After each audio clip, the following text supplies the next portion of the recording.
Hello বন্ধুরা, আমি তন্ময় নতুন একটা ভিডিওতে আপনাদের স্বাগত। আমি এখন দাঁড়িয়ে আছি এই অযোধ্যা রাম মন্দির রাস্তা দিয়ে হাঁটছি, রাম মন্দিরের দিকে যাচ্ছি। রেডি হয়ে গেছি হোটেল নিয়ে ফ্রেশ হয়ে। আর আমার সাথে আমার ছেলে এই যে সোহমও যাবে সেই রামলালাকে দর্শন করার জন্য। জয় শ্রীরাম। এখানে একটু গরম আছে কিন্তু। এবার আমরা সেই রামলালার টিকা লাগিয়ে সেই রাম মন্দিরের দিকে যাব রামলালাকে দর্শন করতে। ট্রেন থেকে নেমে হাঁটা পথে মাতা কৌশালী যাত্রী নিবাসের পিছনে লক্ষ্মী গেস্ট হাউসে একদিনের জন্য এসি রুম নিয়েছিলাম 1100 টাকা দিয়ে।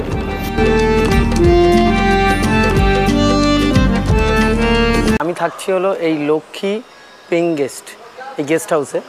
এটা হলো তার এন্ট্রান্স। এখান থেকে সোজা সিঁড়ি দিয়ে উঠে গেলে এখানে রিসেপশন, ওখানেই রুম আছে আমার। লক্ষ্মী গেস্ট হাউসে একটা রুম দেখাচ্ছি, 206 এই রুমটা। এখানে একটা ডবল বেড আছে আর এই 206 অ্যাটাচ টয়লেটও আছে। এটা গিজার আছে, আয়না, বেসিন। আর এই রুমটার আমার ভাড়া নিয়েছে 1100 টাকা। জয় শ্রীরাম টিকা লাগিয়ে নিয়েছি, তিশানও লাগিয়ে নিয়েছে, শম্পাও লাগিয়ে নিয়েছে। আর জয় শ্রীরাম।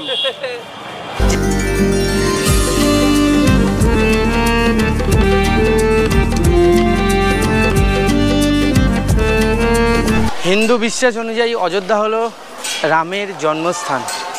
সেই জন্মস্থানে আমরা এখন চলে এসেছি সেই রামলালাকে দর্শন করতে আর রামলালার কাছ থেকে আশীর্বাদ চাইতে।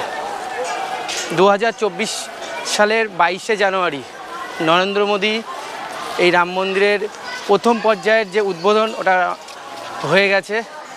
আগেরবার খুব সুন্দর দর্শন হয়েছে। আপনারা যারা আগের ব্লগটা দেখেননি দেখে নেবেন, ভেতরে অনেক ভিডিও আমি দেখিয়েছিলাম। এবারও চেষ্টা করব আপনাদেরকে কিছু ভিডিও দেখানোর, সবই রামলালার ওপরে।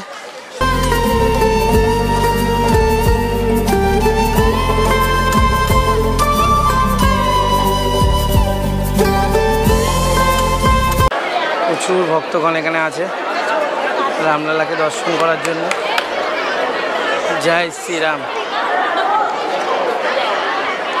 বাদর হইতে সাবধান। এখানে মানকি আছে, সেই মানকি কিন্তু এখানে আপনার ফোন, মোবাইল, চশমা সাবধানে রাখবে, তাহলে কিন্তু ছিনতাই করে চলে যাবে।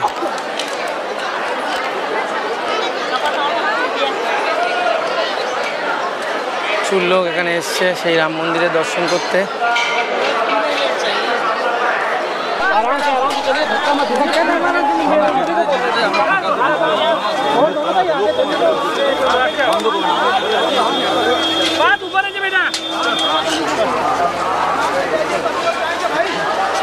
জয় শ্রীরাম, জয় শ্রীরাম। রাম মন্দিরে এখানে হলো ব্যাগ চেকিং হবে। এই ব্যাগ চেকিংয়ে কাউন্টার আছে, 1 2 3 4 5 6 করে ব্যাগ কাউন্টার আছে। এখানে ব্যাগ চেকিং করিয়ে তারপরে ভেতরে যেতে হবে।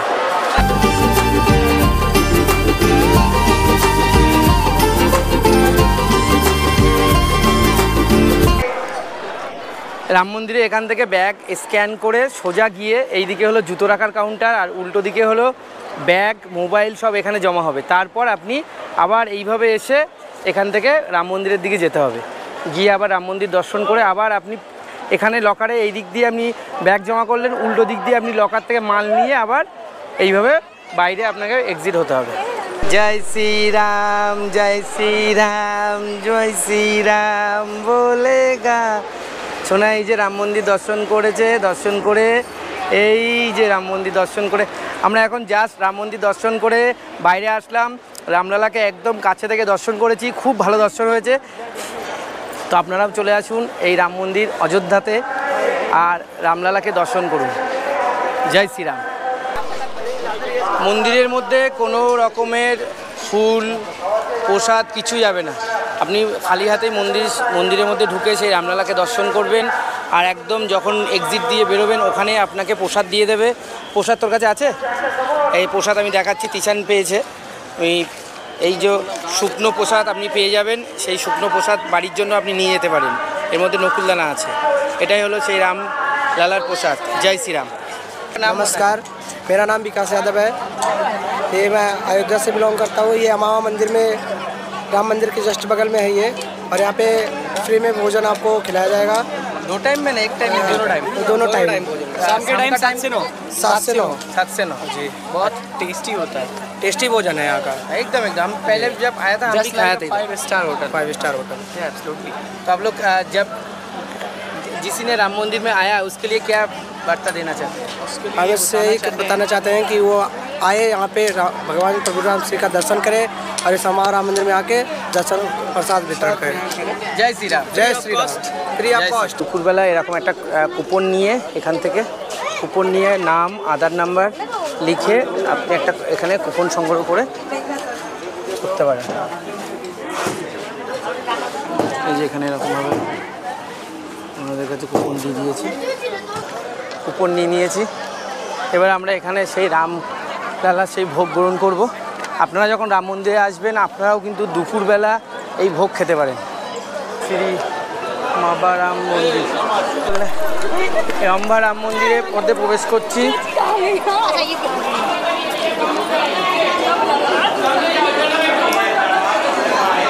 আমরা বসে গেছি, এবার সেই প্রসাদ গ্রহণ করবো, তাই তো?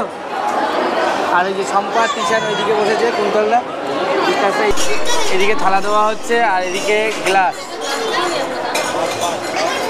সব স্টিলের থালা দিয়ে দিয়েছে, বাটি চলে এসছে, এবার হলো গ্লাস আসছে। কি সুন্দরভাবে গ্লাস কি ফাস্ট করছে দেখুন।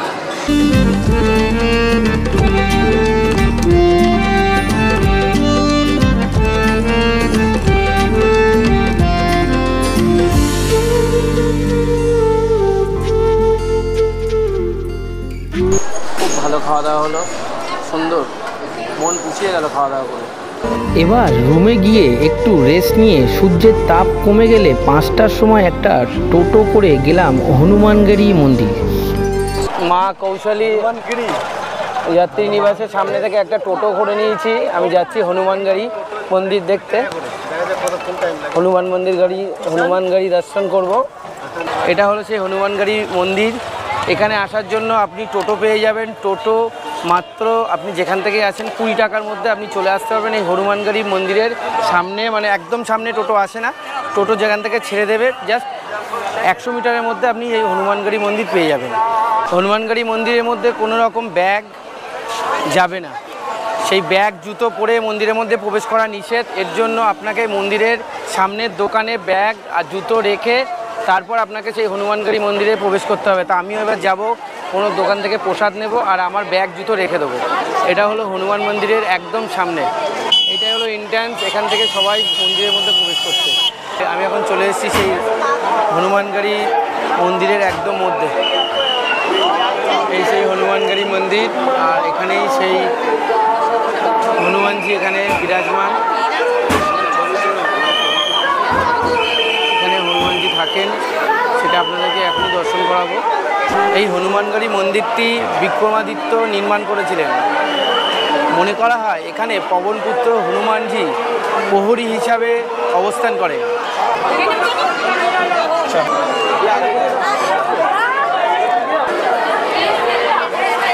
সেই হনুমানজির দর্শন করলাম, খুব সুন্দর দর্শন হয়েছে।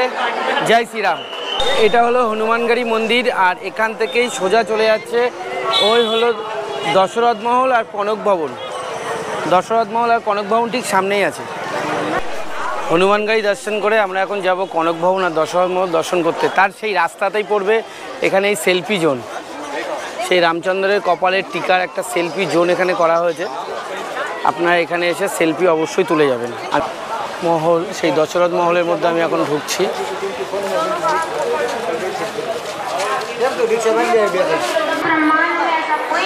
এই দশরথ মহল শ্রী রামচন্দ্রের শৈশবকাল এই দশরথ মহলে জড়িয়ে আছে। যখন শৈশবকালে কিন্তু রামচন্দ্র এখানেই থাকতেন, ওনার শৈশবকাল এই দশরথ মহলেই কিন্তু কেটেছে।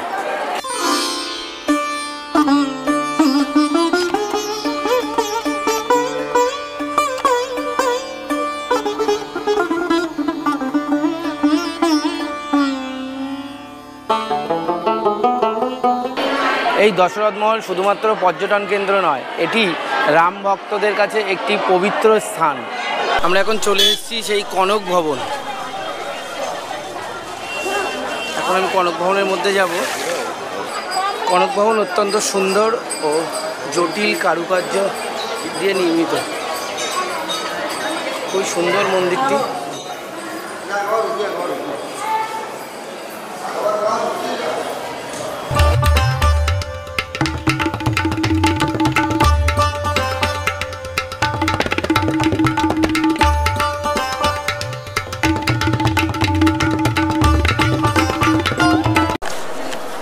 এই কনক ভবন কইকেয়ী সীতা দেবীকে উপহার স্বরূপ দান করেছিল।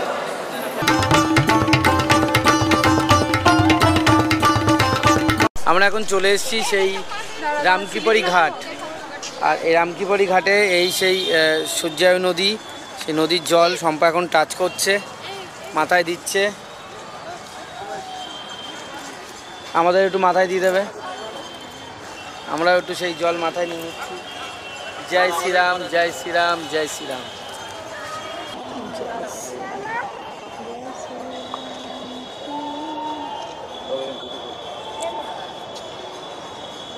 চলো ধর ধর ধর, মার দিকে তাকা, ধর। মোমো ফুচকা খেলাম, এবার একটু আলু টিক্কিটা খাবো। ওই যে পূজারা খাচ্ছে এখনো মোমো। আলু টিক্কি নিলাম, আলু টিক্কা একটা নিলাম, ভালো 20 টাকা করে নিচ্ছে।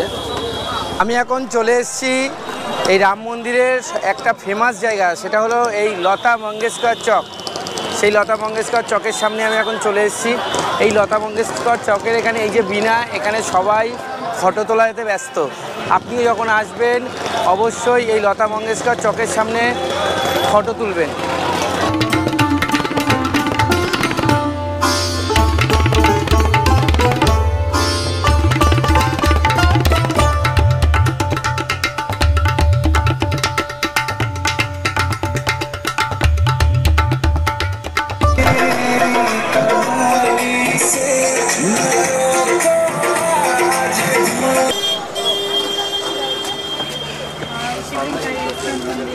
আমরা একটা বাসে উঠলাম